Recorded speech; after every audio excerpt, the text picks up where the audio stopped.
अगदी स्पेसिफिक प्रश्न आहे नाईक साहेब की धनगरवाडे या आपल्या सगळ्या जंगलामध्ये या ठिकाणी आहेत आणि मगाशी आपलं बोलण्यात आलं की रस्ते आपण आदिवासी पाडे असतील धनगरवाडे असतील आपण रस्ते करणार नाही असं आपण मगाशी आता या युनिफाईडमुळे या ठिकाणी प्रॉब्लेम आहे। तर माझी आपल्याला विनंती असा काही सर्वे करून जसं आता वर्ल्ड बँकेतून काल मुख्यमंत्री महोदय म्हणले की गावं जोडण्यासाठी सिमेंट कॉन्क्रीटचे रस्ते आम्ही करणार आहोत, तसं हे धनगरवाडे जोडण्यासाठी एक मोहीम घेता येईल का? तुमच्या फॉरेस्ट डिपार्टमेंटनंच ते करावेत, कारण की आज अनेकदा तक्रार येतात।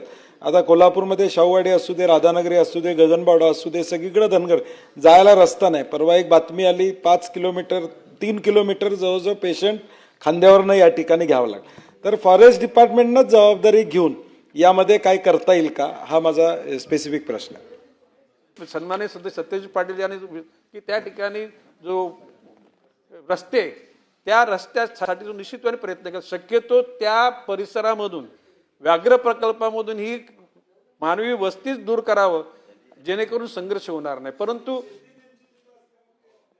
नाही महाभाषिक शेतीला पर्यायी शेती